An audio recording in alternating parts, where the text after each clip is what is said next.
So today we're just going to talk through a deer autopsy process. It's really important process for learning. For me as a hunter, moving from a hunter to a manager was all about this process. That's what this learning is all about. We learn more about hinds, we learn more about the bush from the hinds than anything else. So if you ever have an opportunity to have a hind on the deck like this, there's a mine of information here that can teach you, that will help you learn about your hunting, about your forest environment, and make you a better custodian of this resource. So the first thing, just general impressions. She's got a full mouth. She's in really good condition. She's got a shiny coat. This is early June, so for her to be real shiny like this, she's done okay. Just looking at her udder, just squeezing her udder, and there's milk coming out of her udder. So we know she's bred this year, right? So her fawn will be big enough to be weaned. So it's not a animal welfare issue taking this breeding hind out. But that straight away, she's got a full mouth and there's a puff of milk, a squirt. That would mean, depending on the environment that she's come from, she would be at least 2 years old in an environment where she's got a huge amount of food, 3 years old in a more general environment, and probably she would need to be 4 years old in some real bony habitat to be already breeding. So straight away we know that she's mature and she's in really good nick. Just looking at this, and she's probably going to carcass out at about 35 kilos. That's a nice Sika hind. Over in the high country beech forest, this animal carcass out about 18 kilos, half this weight. So this is the effect that environment has on a breeding hind who lives all her life in the one system. She'll only have a home range of a grid square, maybe 2 at most. So she reflects what's going on in your bush. First other thing I do is I flick out her cheek pouches to see what she was eating. If you shoot a deer that's feeding, there we go, she's got grass in her mouth. What she's picking out of all of this stuff that's on the clearing that you shot her on, or in the gully that you shot her on, that's why she's there. She's picking those up, yeah? If you cut her paunch open, you'll find that there's stuff in there that isn't in her cheek pouches, because she's probably picked up some broadleaf leaves from under a broadleaf tree high up on the face. You look around, oh yeah, there's a broadleaf gut up there. So straight away, you've shot her on this clearing. She's eating grass on this clearing right here, right now. But within the last 24 hours, she's been up in that broadleaf face eating this broadleaf because it's in her paunch. Once we get her opened up, we've got a score of 1 to 5, where 5 is fat, where she's got haunch fat. 4 is good condition, where she'll have plenty of kidney fat and inside fat. 3 is average, which means she might have a little bit of kidney fat.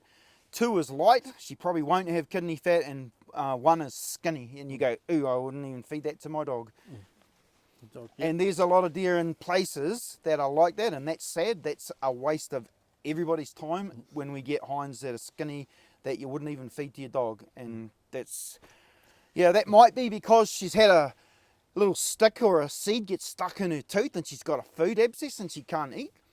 So one swallow doesn't make a summer, but when you're consistently shooting deer that are in the 1 or 2 condition scores, then you know you've got a bit of a problem, and you'll probably find that the reproductive status of your average hind is pretty poor. So this is the kind of information that we're gleaning out of an animal like this on the deck, out of an autopsy process. So especially for you guys who are and girls who are farming, you'll understand those condition scores. In an ideal world, she'll have fat as, and Sika are lovely because they have that marbled fat within their muscle systems. These things, the fur on them so bloody tough as hell, but you can find there's actually, can't really feel the pin bones there. You can't feel that. You can't even find a short, there's ribs there. Can't find a short ribs at all. She's in bloody good nick. In the summer coat, it's much easier, but if you've got a deer in a summer coat, you can do the same as your cow condition scoring. Before you actually do hack into your deer, you always take a tasteful photo. Please put the tongue in. try not to have blood everywhere. I've got a lovely photo of my son with his first stag, only when we developed it. You can see clean up his shorts. So, you know, yeah, it pays to step back and have a look at things carefully. And you should see a bit of milk there too, and if you cut that udder, you'll often see that the milk will often come forward. So this is not a welfare issue from a milk in the udder perspective. We're after the rut into early June. The fawn will be 6 months old and it'll be well enough grown in terms of nutrition. It might lose a bit of behavioural learning from mum, where to go when a cold southerly rolls in, but that nutritional side is not a big deal. And she'll be 5 or 6 weeks after the rut, she'll probably have a fetus in her uterus as well, which will help us understand again her reproductive status. Milk in the udder and a fetus means she's breeding every year. What we find in some places is that there might be milk in the udder but there's no fetus because raising a fawn was so stressful she just couldn't get back into breeding condition for the next rut. So what we're trying to do now, because she's in a reproductive state, is to remove her uterus reasonably whole, running from the back of the paunch all the way to the anal vent. There's a big udder in the way. Alright, we probably don't want to pop the paunch, but if you did pop the paunch and opened it up, you'd see what she's been eating for the last 24 hours. So there'll be a whole lot of stuff in there that isn't in her cheek pouches, and again, that's your reference to put her in a much bigger landscape. She might have been up on that ridge, bedded down all of yesterday. She's come down for a feed. She was shot last night on this clearing. So, you know, she'll have beech leaves and maybe some coprosmas and other broadleaf sort of stuff from up in the forest that she would have fed on during the day before she came down. So for this time of year, that's a hell of a big fawn, fetus. So I would suggest that she was probably mated in early April, which makes sense because in a really good environment where she's in this good a nick, she's fat as, she's in really good condition and she would cycle according to body condition. Usually it's about this time of year in the bush, it's about the top of your thumb, but I reckon that's going to be bigger than that.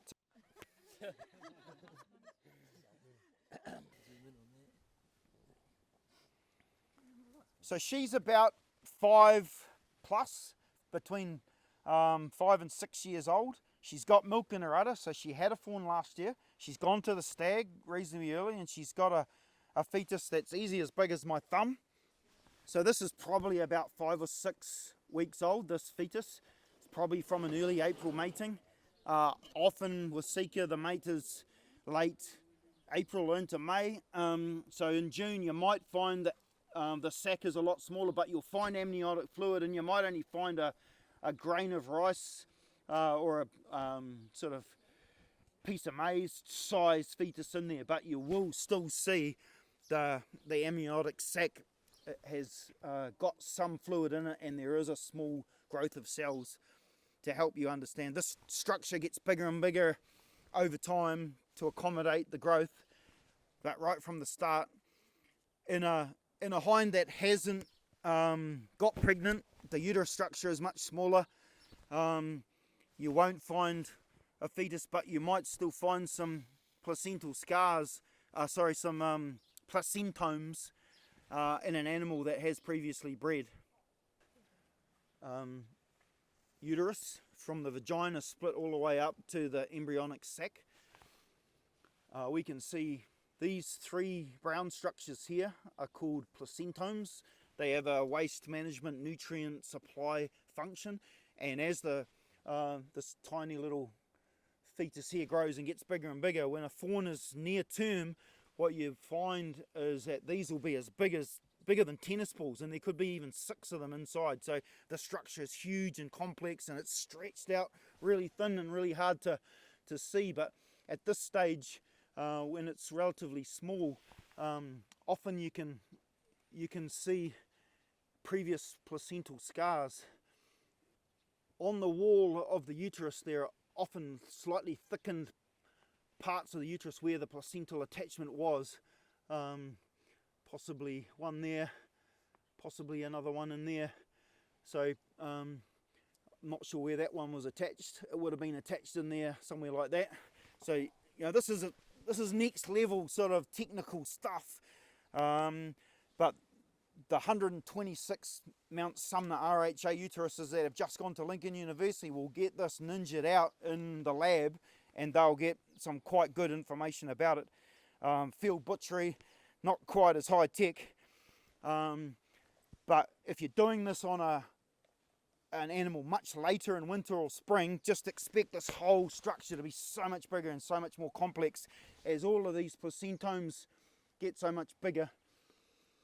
So it speaks volumes about the environment that she's living in. And you can see all of those signs. I mean, look at the fat that's in here. As well as producing milk for her baby, Yeah. she's stayed in a class 4 condition score. So that's a really good sign in terms of her habitat, her connection to that habitat. Twins have been found in relatively small proportions. Don Kitty shot one from Mavis Davison in the 60s where a fawn had 2 heads. So there are these aberrations, but generally Sika just have one. In good habitat, they'll start breeding, having their first fawn as 2-year-olds, and they should breed every year. And as the habitat declines, the number of fawns reduces and the age at first breeding gets older. So this is sort of what this is kind of helping you understand. That process is about how good a quality the kai they have access to is. You can see just the handfuls of fat that are in here. You know, that's an animal in good condition who's raised a fawn, because look at the udder, it's still big and healthy. Yep. Definitely a 4, and at this time of year, oh yeah, far out. Will there be 10 mil there? Then she's been So you lactating. might bump her into a 5, because she's probably got 5 to 10 mil of haunch fat. We've had a few deer in the last couple of years with Johne's disease, which is a livestock disease, particularly in sheep and sometimes in young calves. And it's typically characterised by very runny poos that all runs down the back legs, and you get this caked sort of liquid fecal matter on the back. The deer loses condition. There hasn't been a TB deer shot here for a very long time, but you know, 20 years ago there was the odd one. We have been seeing quite bad lice and tick infestations in some of the kaweka deer, in the Makino and up the Mohaka a bit. I think it's coming off the pigs and the dry conditions and a bit of stress, but there's been some real terrible mange, and it's related to tick infections. Probably an animal getting into a bit of poor condition. Ticks and lice, or wherever they're coming from, getting in on the deer, and the immune response from the deer, it's challenged and it's not overcoming it, so it gets horribly red and inflamed and loses its skin. And I've got some horrible photos of a Sika stag shot in the Makino last October, which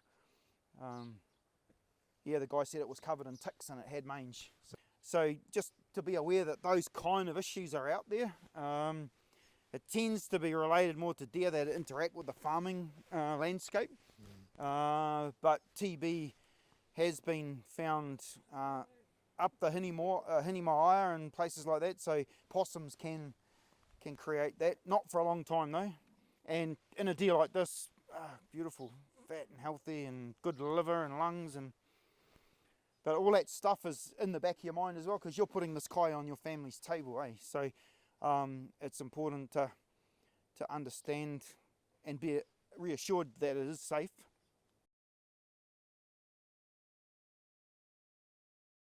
So what we're going to do is take the jaw out. There's a little bit of a neck to it. I'll try not to make a mess. Okay, just feel down here. You take the jaw out. You can feel the jaw in there quite clearly. Just slip your knife into there, and just run up just along the edge of the bone. What you've got down in here is a lot of muscle. Clear that muscle. Obviously on the other side as well. Clear down into there. Pop her into the mouth. And try not to hit too many teeth, because it doesn't do your knife any good. Do the same on the other side, just feel the down there, knife in. The biggest pain in there is the tongue, it always gets in the way. Cut right down into the muscle again. Clear down that side, try not to chop the end of your finger off. Again, cut right down into the muscle, not very good for knives. Clear her tongue out. Clear the skin around the front there.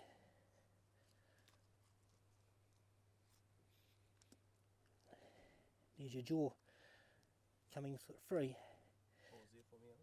The secret to taking the jaw out, if you put your hand in there, you're going to cut yourself. Especially this girl, she's got quite sharp teeth. The secret to take a jaw out successfully, especially we've got young ladies here, it's a good hard yank. This way, it's a bit easier. People of smaller stature like myself, we make the job as easy as we can.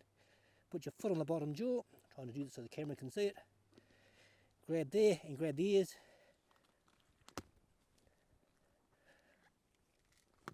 And then your jaw's free, without cutting your hands.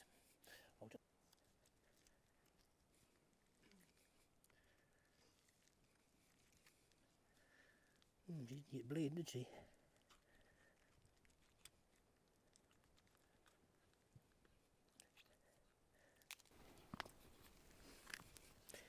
You only need half the jaw. Right. Yep. Okay, 1, 2, 3. It's a dual cusped tooth. It means she's over 2 years of age. 12-month tooth, 24-month tooth, 30-month cusp. All the teeth are up. If you turn it slightly into there, you can see the wear on that 30-month cusp is quite obvious, and there's a fair bit of wear in there. And you see this animal's been on good feed, so the teeth will be quite hard. I would put her at about 6 years of age. We'll just do, there's a hinge on her is going to be, just get that about right there. There you go. Oh, she's quite good. 235. So what's an average hind? Average, we'll do the heel to there, come into about there. She's 211.